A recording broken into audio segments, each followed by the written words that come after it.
Thank you for joining us this afternoon. I'm Ashley King, and we're following breaking news in Northwest Arkansas, where the U of A is getting ready to introduce Ryan Silverfield as the new head football coach. Our THV 11 sports team is there at the press conference, and we are checking in right now. Of course, we'll have more wrapping things up afterwards, but things are about to get started, so let's listen in. We're going to have an opening statement from Hunter, and an opening statement from Coach Silverfield, and we'll take questions.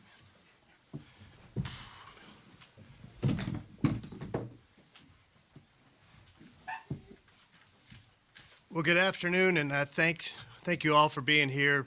And I think it's appropriate in an event like this that we take a moment to recognize a person that I know was a colleague and a friend to so many in this room, Nate Allen, who passed away earlier this week.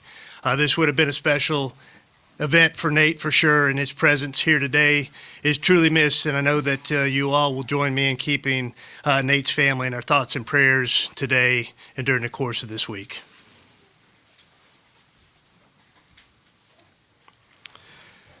As I talked to coaches around the nation about this opportunity, it reaffirmed what I believe about our program. We can build a championship football program here at the University of Arkansas. The top-down alignment of a new financial commitment from our Board of Trustees, the university, the Department of Athletics, and so many generous donors that have taken place over the past several weeks was the first step to us being all in on this goal. This financial commitment will push us to the top half in key SEC items such as our assistant coaches pool, our strength and conditioning staff, our support staff pool, and our talent acquisition through revenue sharing and legitimate NIL. With the financial picture coming together, the next step was finding a head coach that was all in. I know for many in the Razorback Nation, coaching searches can last what seems like a lifetime, especially one that starts mid-season. There's the passion of our fans, the speculation, the debate, the misinformation, and the lack of credible information because of the tight searches that I run. And that can make 60 days seem like an eternity for Razorback fans, I know.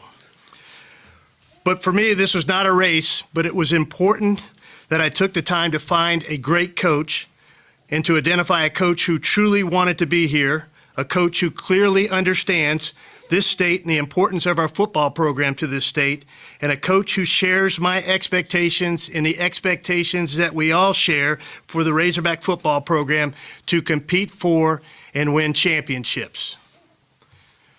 Ryan was the first coach I spoke to in October, and he was the last coach I spoke to in November. And from our first conversation through the last, he made it clear to me that he and his family wanted to be at the University of Arkansas, and they wanted to be a part of the winning history and tradition of Razorback football. He has a lifelong passion for football and for coaching. He began his coaching career at the age of 18 as a student assistant at Hampton-Sydney College, and over the course of the next 25 plus years, he worked his way from those D3 roots to be a high school head coach, a college assistant coach, an NFL assistant coach, an offensive coordinator and head coach at the University of Memphis, and now the head coach of our Arkansas Razorbacks. As I spoke to people I trust in coaching circles around the country, I could not get anyone to say anything negative about Ryan. Everyone raved about the type of person he was, his character, his work ethic, the culture he builds, the love he has for his players, and that he's a great football coach. He was 29-9 over his last three seasons at Memphis, including a 4-1 record versus Power 4 teams. His 50 wins over the past 6 seasons are among the nation's top 10s for a head coach at the same school during that same time period, and he never had a losing season as a head coach at the University of Memphis. As you get to know Ryan, you'll see the traits that I had a chance to see in him during the search process. He's a great and genuine person. He has an incredible work ethic. He is a builder of relationships, as he quickly demonstrated in the last 72 hours as a recruiter, and he can build a winning football culture and a championship program here at the University of Arkansas. And I know that him and his family are excited to join our Razorback family and that they are indeed all in. Ryan, Thanks, sir. Appreciate congratulations. it. Thank you.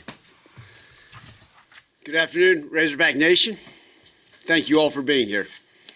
It's an absolute incredible honor to be sitting here in front of you today as a head football coach at the University of Arkansas. Those words carry weight. This program was built on toughness, pride, that stretches from the hills of Fayetteville to Moore Memorial Stadium and Little Rock. That is what drew me here. Before I go any further, I want to thank Chancellor Robinson, Hunter Yurachek, the Board of Trustees, and all of those in the search committee and everyone else who believed in me to be the head football coach at the University of Arkansas. I want to thank my wife, Katie.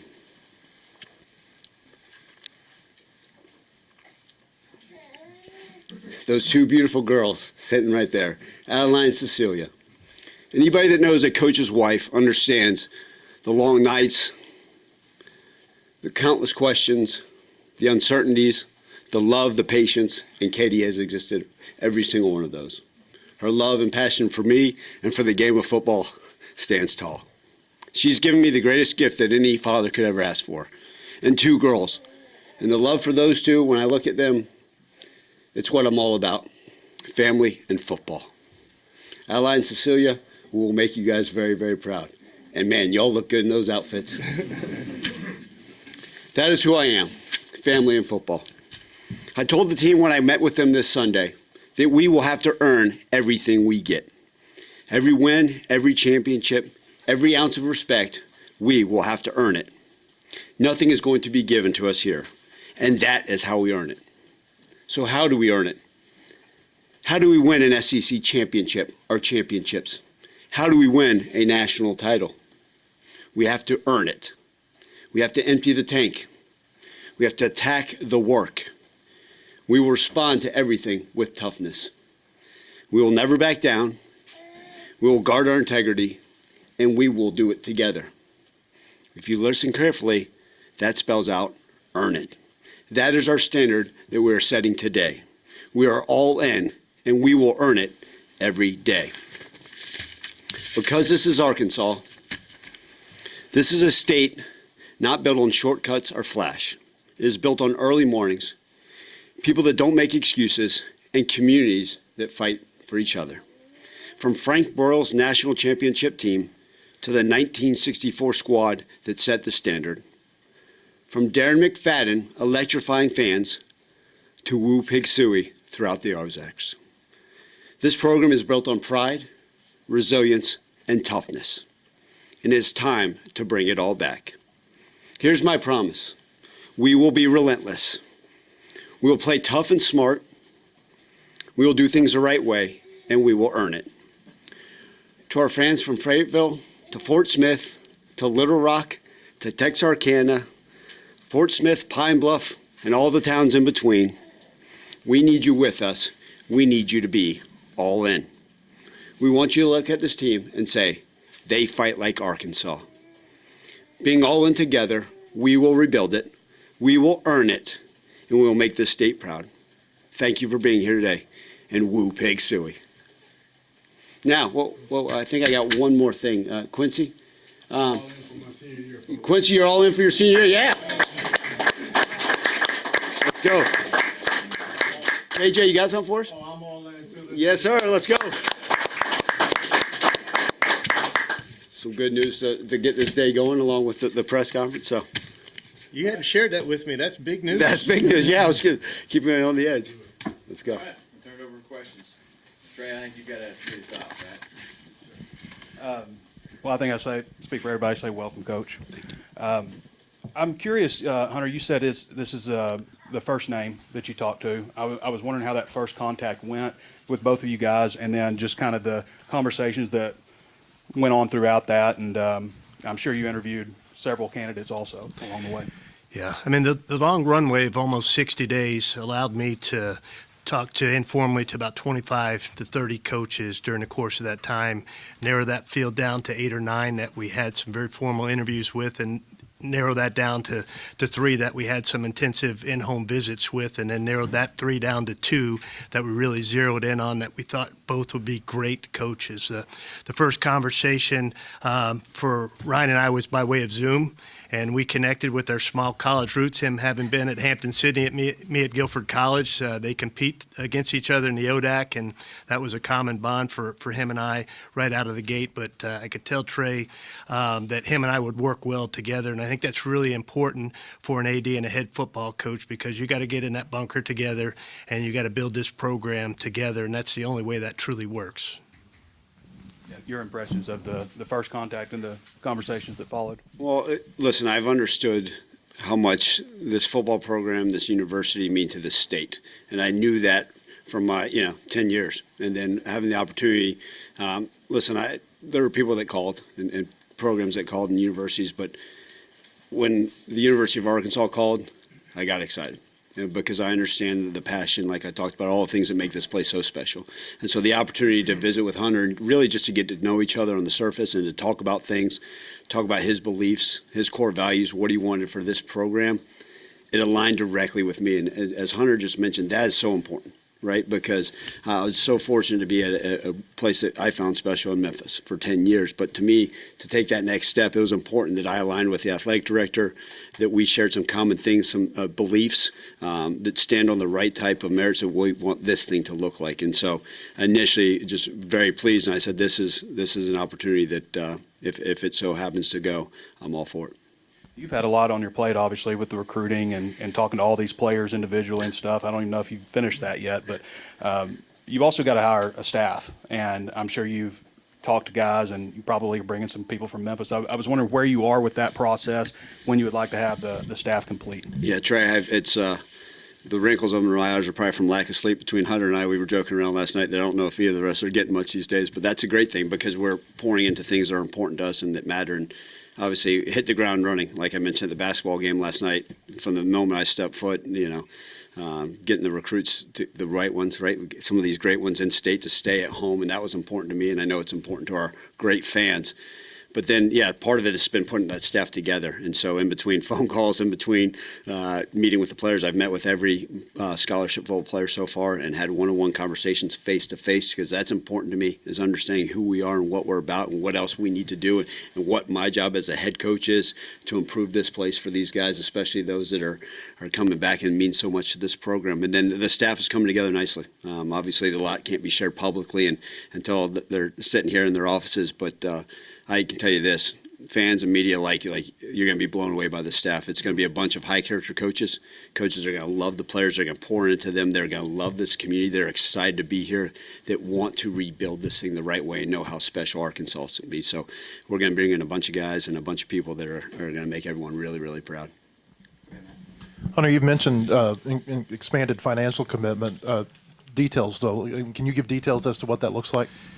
Matt, I think it's our competitive advantage not to give details of what that is, other than to tell you that it is a significant investment in all aspects of our football program that will move us to the top half of spending in all those categories I mentioned in the Southeastern Conference. And I don't believe we need to be at the top of spending. We need to be somewhere where we're really competitive. And Ryan and I are on the same page with where we are. It allows him to go out and hire the assistant coaches that he believes he needs to hire to build a championship program and to invest in our revenue sharing and legitimate NIL to make sure that we acquire the best talent for our roster.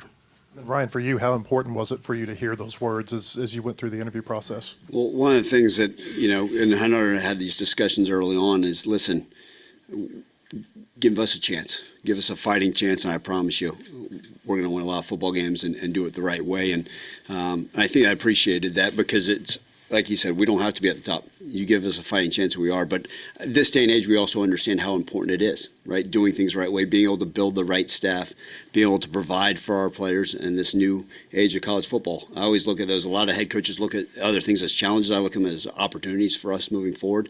But we know, and that's part of it. And part of my job as a head football coach is to assist Hunter and the rest of the athletic department to see what else we can go and do and out there. And I'll just say this, over the last 48 hours, there's been a lot of excitement about what's going on, and that's going to allow us to continue to build this program from every infrastructure, with whether it's resources, whether it's just the excitement, the belief, season tickets. We're going to keep pushing that right direction. And Hunter, for you, in the middle of looking for a coach, you took on the chairmanship of the playoff committee.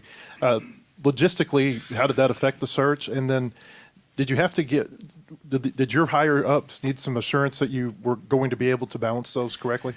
I mean, the benefit of being the chair and just on the CFP selection committee is I'm required to watch a significant amount of football during the course of the week. And so I was able to watch football, evaluate coaches, evaluate how their teams played, because I was required in my commitment to the CFP to do that. So it allowed me the opportunity to really see how coaches perform, their demeanor on the sidelines, how hard their teams play on both sides of the ball.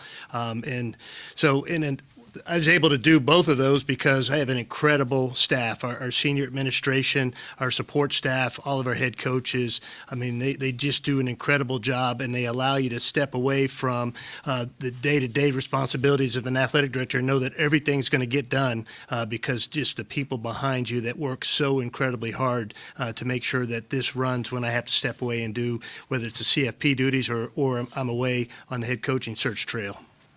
Yeah. Hunter, on the new and significant financial resources. Yes. I'm wondering, the fans want to know, how much is on hand, how much is committed, how much is still to go? Where do you stand? We're not to the finish line, but I will tell you from a fundraising standpoint, we're off to a great start.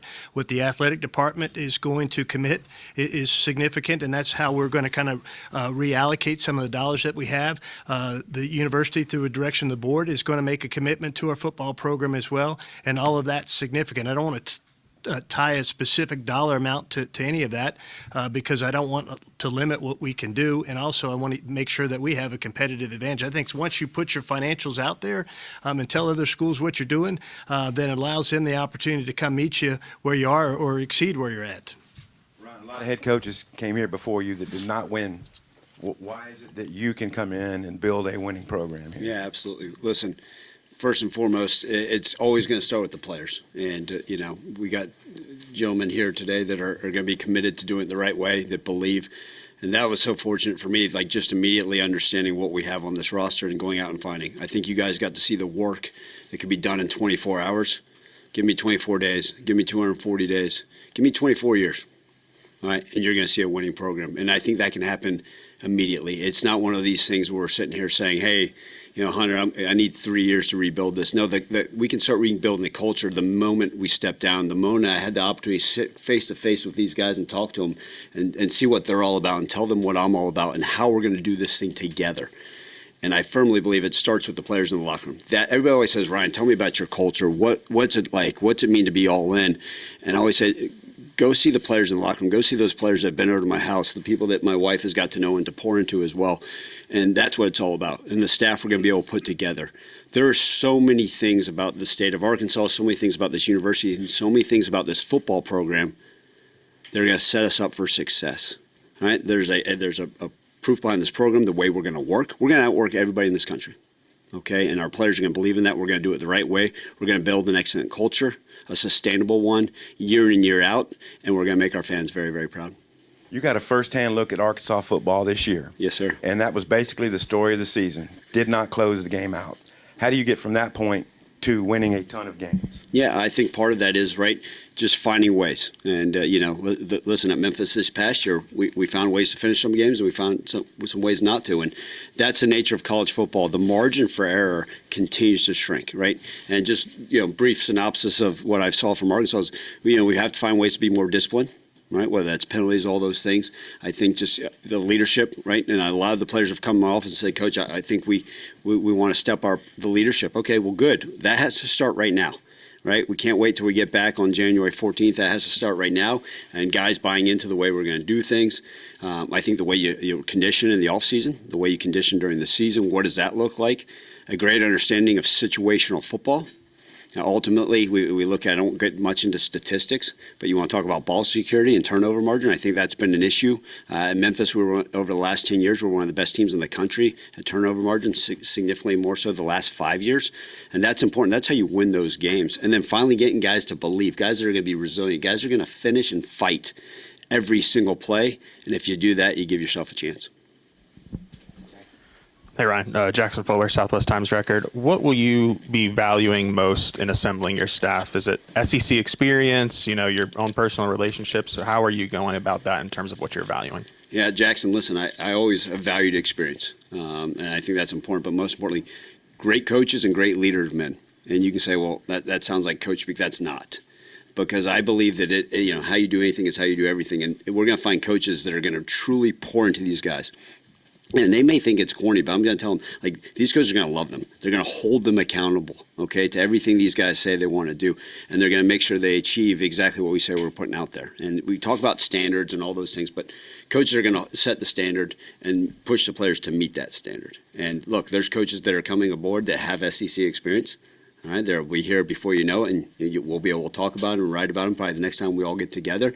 There's some coaches that have some NFL experience. There's some coaches of various backgrounds, coaches I've worked for before, coaches that are going to make sure the lights stay on in this building, whatever the hell it takes. So all sorts. But I can't wait for you guys to meet those people that are going to be with us, and it's going to be very, very exciting times. Hunter, another financials question. I know you won't give us the details, but what can you point to fans and say, right here is evidence that we have stepped up our financial game in the SEC? It will come when he announces some of the people on his staff. That will be the first piece. And then when you see how our roster comes together after the transfer portal officially opens in January, you see we've got a couple of young men in here that are coming back. That's a part of the financial commitment that we've made into our football program to be able to retain those high caliber, very talented young men that we want to be a part of our program and the leaders of our program. And so I think when you look at what the staff looks like, the support staff as well, and then the players that become a part of this program, that will show you the financial commitment we've made to our football program. Hunter, sorry, another financial question. Go ahead. Sure. If I understood you earlier, you said there were going to be some reallocation of funding within the department. Where is it going to be reallocated from? Is it other sports, or kind of how is that going? Or is there another revenue source coming in? Or Yes, and yes. I mean, just a couple of different revenue sources that we're looking through, both through our foundation and through the athletic department, and then just how we reallocate money that we're currently spending within our department, whether that's from a salary standpoint, an operational standpoint. But we feel like we can do some things differently to be more efficient, that we can reallocate more dollars to our football program. And then also looking over the term sheet for Coach Silverfield, I noticed that the buyout, it's not the tiered one that you had for Coach Pittman based on winning percentage. I'm curious what the reasoning was behind that. It's Coach Pittman didn't have the same agent to start out with that Ryan does now. And so not many agents will advise their coaches to accept that buyout the way we had it set up. It was much more favorable to the institution. I think this is kind of a middle ground, that it's favorable to the coach and favorable to the institution. And then, Coach, for you, I noticed that Scott Gasper is going to be a guy that's going to be following you over. I'm curious, kind of what role did he have with you at Memphis, and kind of how do you envision his role helping you here at Arkansas? Yeah, so I'm not sure what exactly is I'm allowed to talk about, because some things are certain. But there will be people joining us from Memphis. Some will have different titles, some will have different roles. But there are so many great people there. Like, I wouldn't be sitting here today if it weren't for that great staff at the University of Memphis and all those people, right? I think about 27 years of coaching, all the people that allowed me to get here today. But listen, as things come out, as people are able to get their contracts under, and we'll be able to discuss them at plenty. And I'll be thrilled to make time to kind of discuss the wonderful people that are going to be joining us here in Fayetteville. Ryan, Christina Long from WholeHogSports.com. Heard one of your roles at Memphis when you were an assistant coach was some involvement in fundraising. Is that something that you kind of talked to Hunter about in the interview process, and something you plan on using here? Yeah, listen, first off, we know as a head coach, you have to wear every hat, right? Whether that's picking up trash, whether that's being a CEO and fundraising, whether that's getting my hands in the dirt and teaching a lineman, make sure they're stepping in the right direction. But that was part of something that I took pride in. I understand the way college football is going, right, towards the NFL model, all these things, but you still always have to fundraise. I don't care if you're a head high school coach in Savannah, Georgia, or the head coach of Arkansas. That's part of what is needed.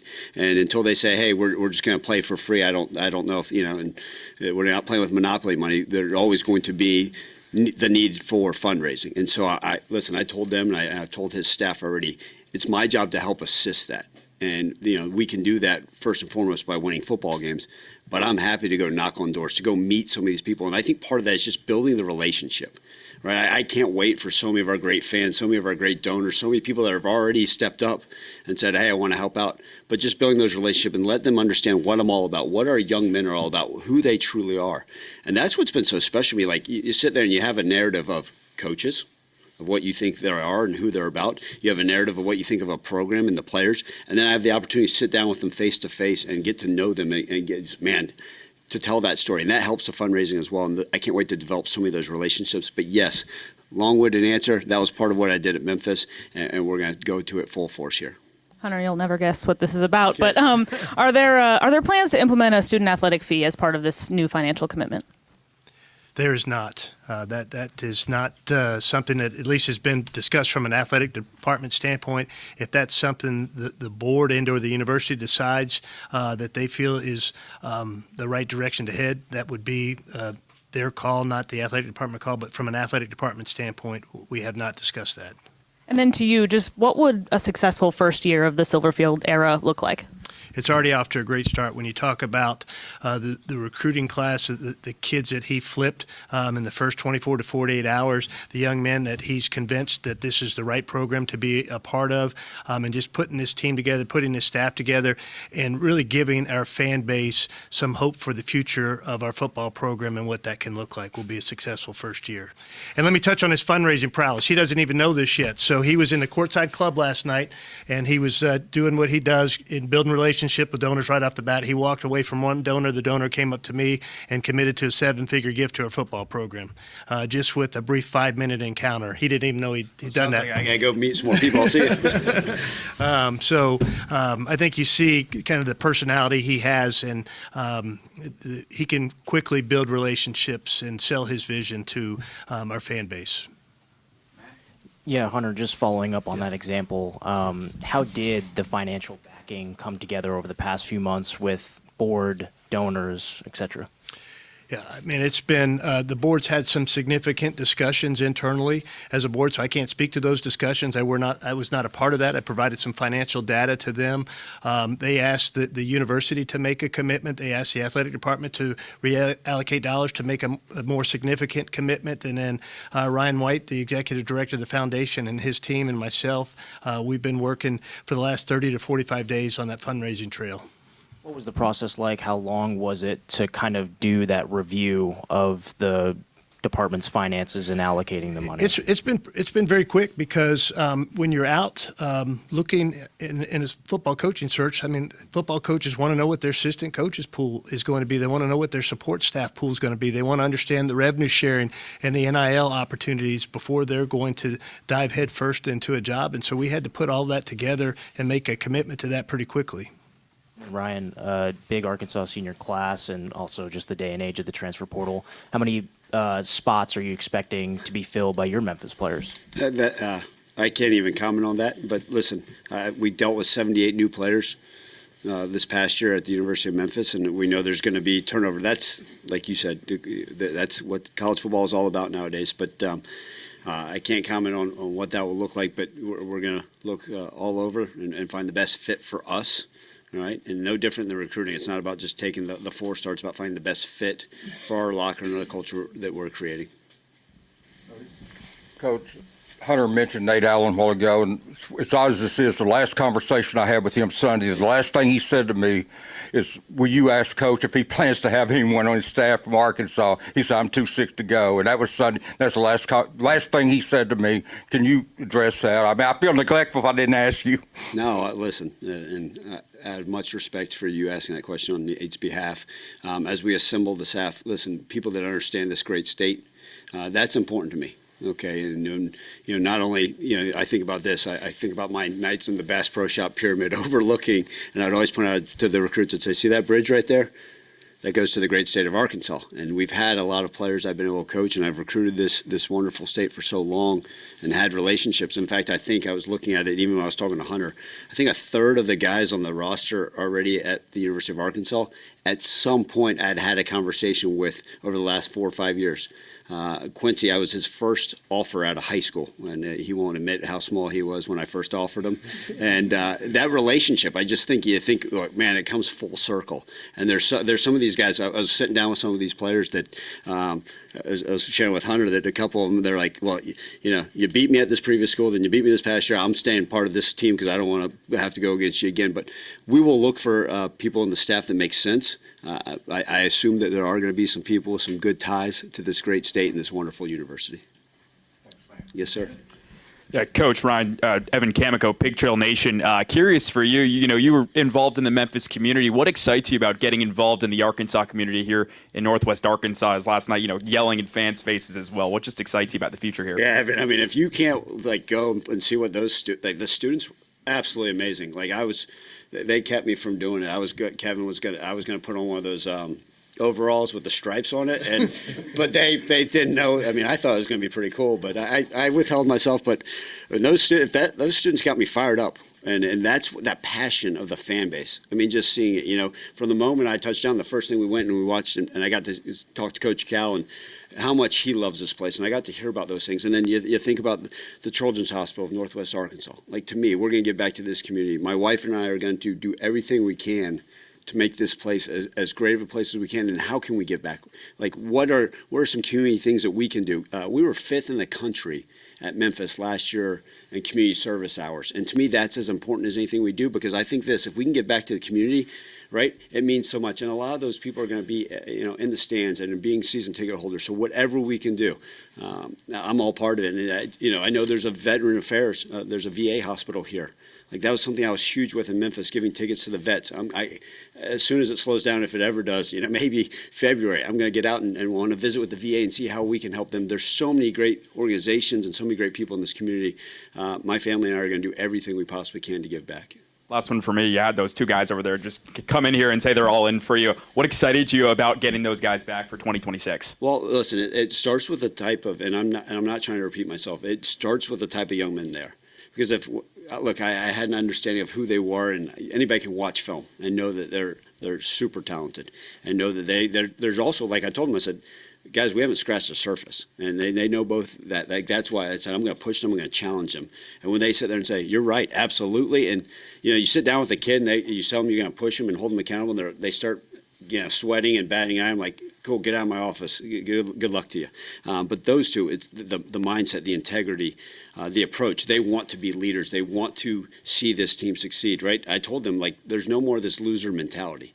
And they've bought into it. And in a quick term, and they're going to be the ones that infect the rest of the locker room in a positive manner and say, hey, this is what it is. This is what it looks like to be all in. This is what our culture is about. This is what Arkansas football needs to look like. So guess what? Just like what everybody said, wow, great first week. We're not even, I think I've been here for 10 months, but I think I've been, a couple of days. Wait till the week keeps going on. Wait till the weekend. We're not sleeping, okay? We're going to build this thing the right way. And again, it starts with the great players that are already on this roster. Yeah, Anthony Christensen. Okay. Anthony Christensen, HogSports.com. Ryan, I just got to see a little bit of it when Arkansas played at Memphis earlier this year, but I guess just what are the main, aspects of an identity you want for your first year, with the roster, with the coaching staff, et cetera? Yeah. I'm not going to give you a coach speak answer, okay? Just no different when people say, give us, here's the deal. You're going to have a bunch of guys that love football. A bunch of guys that are going to be tough, a bunch of guys that are going to be resilient, a bunch of guys that are going to love each other, a bunch of guys that are going to work really hard to make this state proud. And that shows up in between the white lines, right? I truly believe, there's a direct correlation to how we do things off the field, the culture that we're going to build. It shows up on game day. And when people watch this, they're going to say, man, that team plays with relentless effort. That team cares about one another. And they're going to be disciplined, they're going to be detailed, and they're going to fight their asses every single day to give everything they have. Okay. Brian, congratulations, welcome. I heard a cut of yours in a recent interview about this is not a 3-year turnaround. This is something that we're going to turn around in a hurry. What's your message to the fan base for how and why that will happen? Well, it is. This is a different day and age. Things do take time, right? The culture to build, you have to build that every single day, and that's what it's going to start with. And you're going to have to put the pieces together. And when I say it's going to happen, people say, well, project the number wins. I can't do that. I can tell you this, we're going to be the best in the country at what we can control. And that's right, the attitude, the effort, the approach every single day. Those things we're going to be the absolute best in the country. But that's something we got to work to build. And there's going to be some people that are currently on the roster that are going to be back that we're going to have to make sure, hey, it may take a little bit more pressing. But these freshmen we're going to bring in, these young guys, we're going to have to develop them. Right, we're going to recruit the heck out of high school football players and develop them. We're going to be in the best in the country at developing. But what that looks like, similar to what Hunter said, is we're already starting to see a movement in how these guys are believing and what they want and a positive mindset. I already told them, like, we're changing out light bulbs. The other night I said, I want brighter light bulbs down here. And someone looked at me like, what? I said, yeah, not like next month. I said, no, tonight if I got to go to Walmart myself and start changing them out, I will. But that's part of it. I want these guys to say, man, this is different. This is going to feel different. And we're going to go earn everything we do. But oh, she knows exactly what I'm talking about. Yeah, when I FaceTiming her and at 12:30, she says, "Where are you at?" I'm still at the office. I'm up on a ladder changing some bulbs. No, it's just part of it, and I think it's a one step at a time deal. We're going to take this one day at a time, but if you do it the right way, it's going to show up in results on Saturdays. Hunter, just one quick one on the logistics. When we talked to you, when the change was made, you were one of the first ones in this cycle to make the coaching change. A lot more followed. Did maybe the number of openings complicate the search at all? Not really, Daniel. I mean, I think we're all kind of swimming in the same pond with the same coaching candidates when it all came to, when you saw how it all kind of fell out and fell into place. Many of the people that were in the final 8 or 9 that I talked to are now head coaches at other institutions, and so you do have to wait till some dominoes fall for sure. But I don't know that it overcomplicated things because there's always a lot of openings. This was an inordinate amount of openings, but it didn't necessarily overcomplicate it. It gave me an opportunity again during those 60 days to talk to the right number of coaches, determine who was truly interested, who was truly a good fit, who was not interested, who was trying to get a raise at their current institution, things of that nature, and then really narrow that field down to a group of quality coaches. Hi, Ryan. Overall, just what excites you the most about getting the opportunity to coach in the SEC, and how do you get Arkansas back to that standard of winning in the SEC? Yeah, Tyler, great question. I think it starts with, we understand that this is the best conference in college football, okay? And the excitement of not just coaching the SEC, but coaching at the University of Arkansas, a place that I believe is going to set the standard in this conference, okay? And that may take a little bit of time, but we are going to be the standard of what an SEC football program will look like. And how do we get it there? Similar to what I said earlier, it's every single day giving everything we have and pouring into this program. As Hunter alluded to earlier, that the resources that we've been given and we're going to continue to fight for are going to be a huge part of stepping in that right direction. And then ultimately the players getting the buy-in, the work, right? I mean, they won't allow me. I made the joke when I was flying over the stadium landing here. I was like, man, it'd be great if we go and start spring practice, or maybe we can steal a couple bowl practices or do something like that. I'll be itching and scratching to get on the field, get those guys in the weight room, start meeting with them, implementing our scheme, and teaching them what it's all about. And then this defense last year was kind of in the bottom of the barrel for a handful of aspects in the conference. I guess getting a guy like Quincy back is a great start, but how do you plan to reshape the identity of this defense? For sure. Listen, I've met with a lot of the current players and see where they fit and what our future looks like. It's always going to start with the current roster, okay? And then, what does that look like? Are there some young guys, I think, that may have not gotten playing time that, you know what, they just need to get, and they need the opportunity to continue to develop and maybe understand what the coaching needs to look like in order to get them to be able to step on the field. So there's going to be some guys like, oh, I forgot he was on our roster. I'm glad to see he's making splashes, and hopefully we get to see that in spring and then through OTAs and through fall camp and then on Saturdays. And then also, right, the portal is that you have to look and see if it makes sense to add those type of guys. But we got to explore, right, offense, defense, and special teams and find the right type of people that will allow us to win the games. Coach Silverfield, give you some synergy. Coach Broyles had twin daughters. His tenet for winning was some of the things you've already mentioned, turnover margin.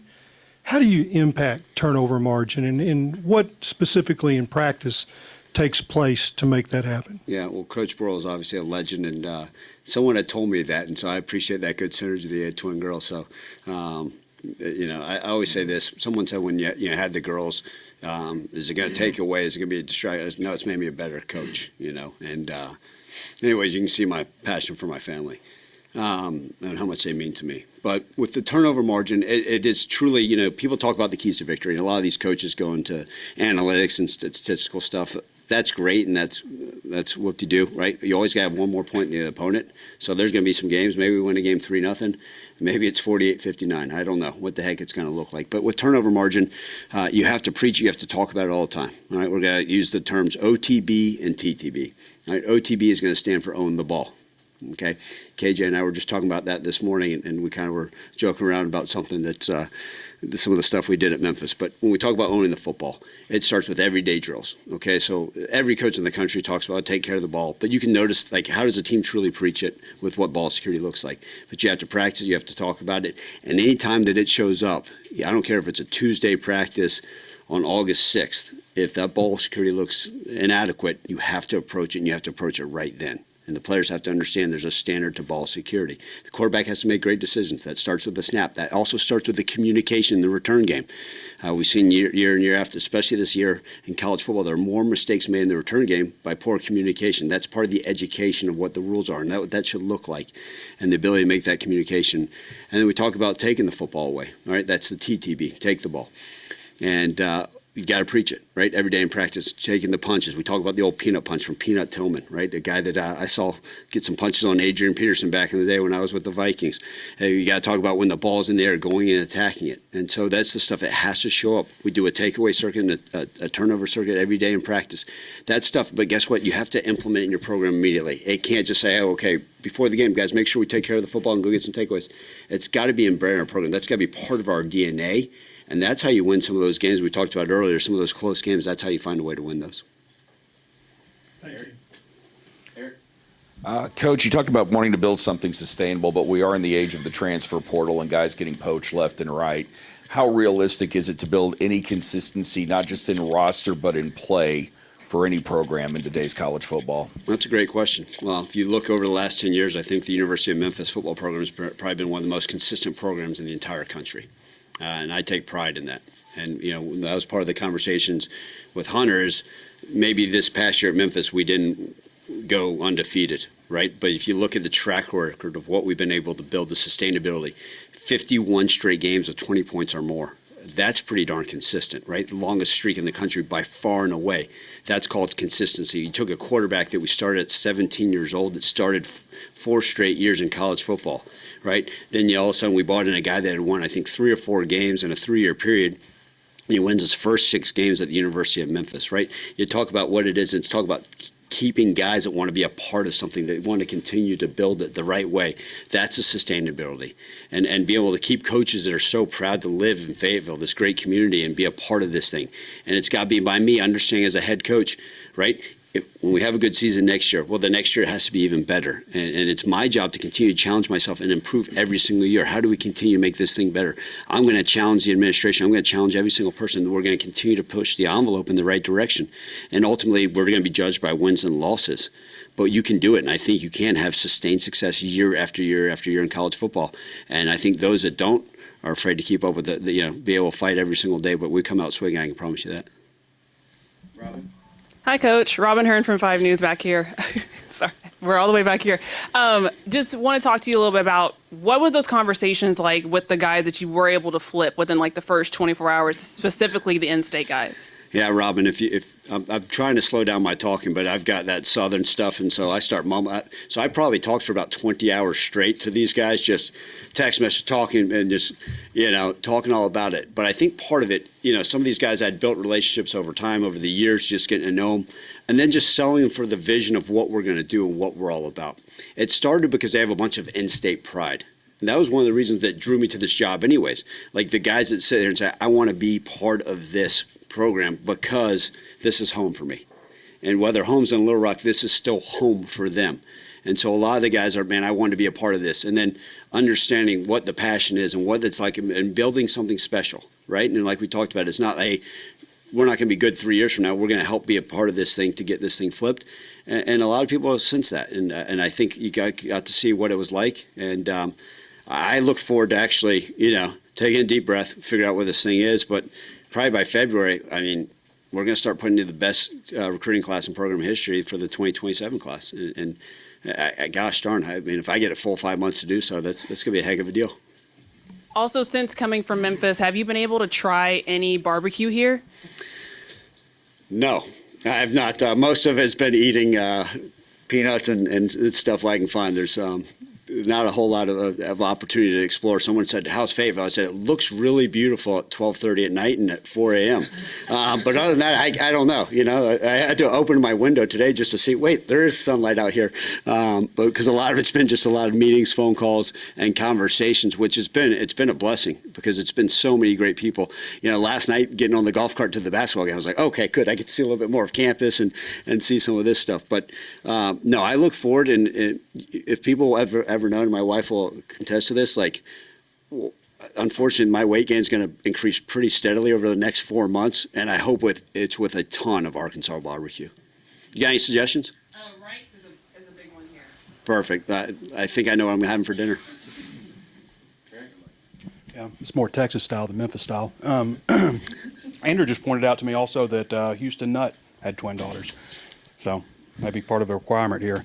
It was. I don't know if the checkbox. You've outlined a lot of things I think that are important qualities in a coach to be successful, but this might be a better question for Katie also. But a lot of coaches that are great have something that's kind of weird about them. You know, have some kind of idiosyncrasy or something. You know, I was wondering what's weird about you. How long do you have? I think the press conference. I mean, listen, to be a head football coach in college football, you've got to be wired a little bit differently. You have to be. When I got into this thing as a coach, like, oh, you're going to pay me $5,000 a year? Absolutely, let me do it. Like, you've got to be a little bit crazy to think like, I'll do whatever it takes to make this thing work. And the hours you put in, the sacrifice you put in, and you got to understand. I think what's happened, and she'll tell you, like, sometimes it's okay, Ryan. You don't have to be so truthful to everybody. And anybody that's got a wife, like, sometimes you can be too honest. And she sometimes says it's okay to. Yeah, ours blunt. She tells me I'm very blunt. But you know, I've got plenty of things. I'm sure over time you guys are going to see, like, that's a little unique. You know, probably ask Bray Cook, who spent a bunch of time with me over the years. There's plenty of unique things about me, but that's makes me who I am. What you see is what you get. I think the players all saw it. Like, a couple of them were going over like KJ's house and like, man, that dude is. Yeah, he's real, and I like that word because that means there's not a lot of fakeness, right? I'm genuine. I'm going to tell you what I think, you know. And if I'm wearing socks from 20 years ago from Walmart, like, so be it. You know, with my new suit, it's part of who I am, and I think it's going to resonate because people are going to see the real me every single day, and I think the players are going to love it. I think people are going to understand, man, cool, he's one of us. I always felt like with the transfer portal and NIL and stuff, it's beneficial for Arkansas if things can be embraced from a financial side of things, because the state and the area doesn't produce just a whole lot, produce some good players, but per capita, it doesn't. But I'm curious, and you could have a lot of turnover this year, obviously, with players hitting the transfer portal, and you experienced a lot of that last year at Memphis. But moving forward, what do you think is a good balance for Arkansas in terms of recruiting and adding players from the transfer portal each year? Yeah, Trey, it's interesting. I think every year is going to have its differences. This would be probably the least amount of high school guys we ever signed. I didn't want to sign guys that I didn't actually have an understanding of who they were, right? Obviously, there was a handful of guys who were committed already, and we honor those. But then most of them I at least had an opportunity to get to know. And anybody I'm going to bring in our locker room, right, I'm bringing a part of our family, right? They're going to come over to the house. They're going to be joining the vets. I think that's as important. So we're going to do a great job recruiting. If I were to throw out a random number, anywhere from 20 to 30 high school kids every single year, and being able to develop them.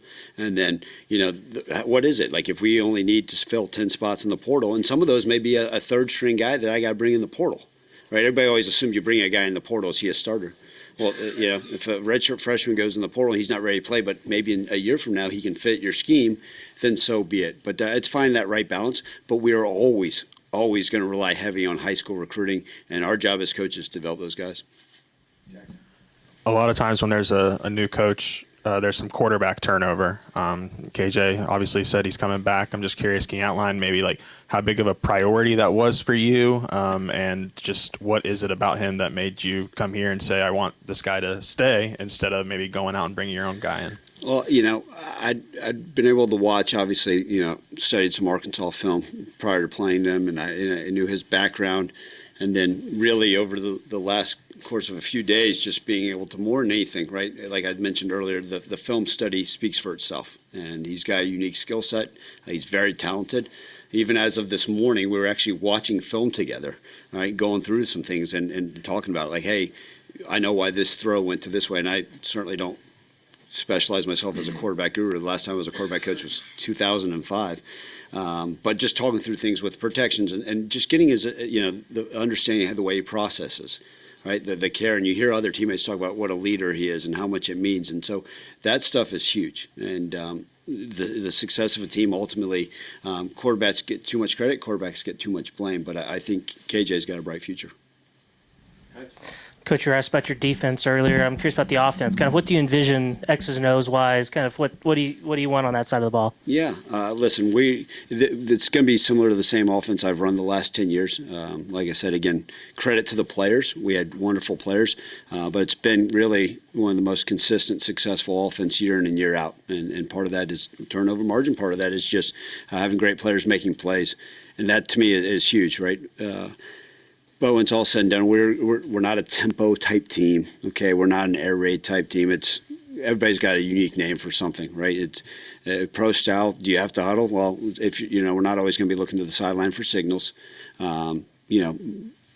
90% shotgun. Okay, we're going to not as much pistol as had been done here in the past, which was something I was even studying as of this morning, and just variations, right? But my job is to put the players in the best opportunity to succeed. So if it's out there being in more 11 personnel, if it's if all of a sudden we got certain deals, and if we're short yards goal line, are we more of a 13 personnel? Is that 22? But it's my job and our job as coaches to develop the scheme based off of our players. I think you get so many coaches will say, well, he didn't fit my system. No, you're a bad coach. You need to change and adapt to what the players you have. So even as far as skill sets of a quarterback, what the receiver size is, speed on the field, what's your running back situation, your line situation, how much outside zone compared to inside zone. If you got a bunch of 355-pound O linemen, then how much duo are you running? So look, all that goes hand in hand. That's my job to figure that out. I'm excited to play the first game, but I think I got a little bit of time before I got to determine exactly what plays are going in.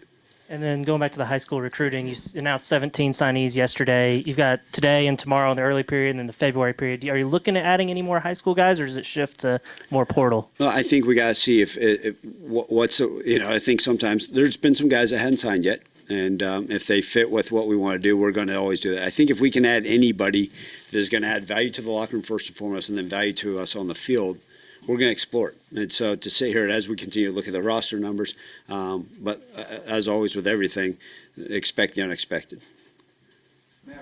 Yeah, Hunter, you mentioned at the start that when you run a tight search, it can create a lot of speculation. There's a notion out there that maybe this was a disorganized search. How would you characterize how it went?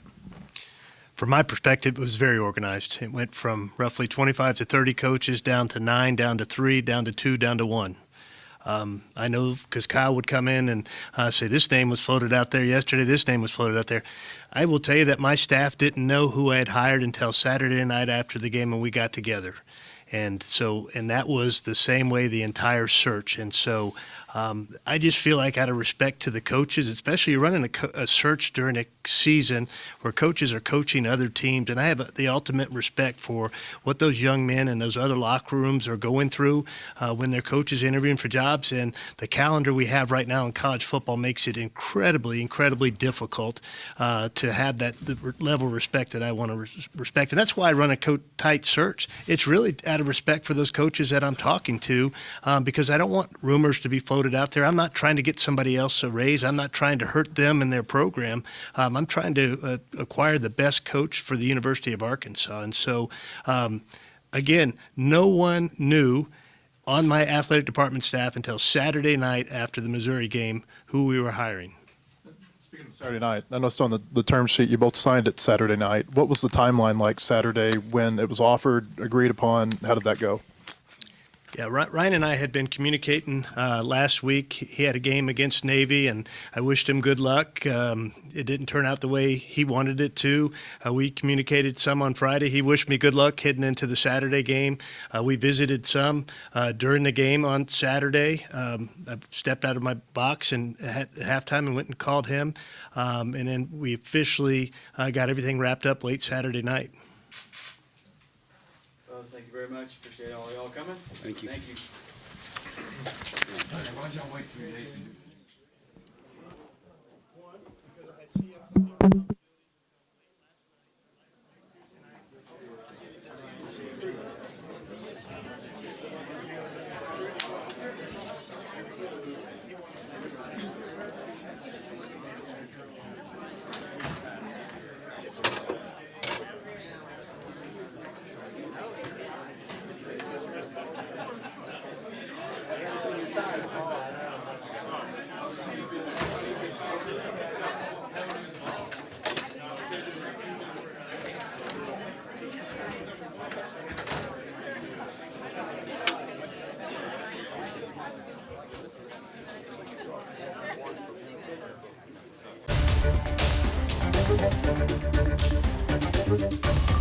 was already at home. You were so small and precious. I wanted to give you the world. Hello, Chelsea Cat. You've already given me so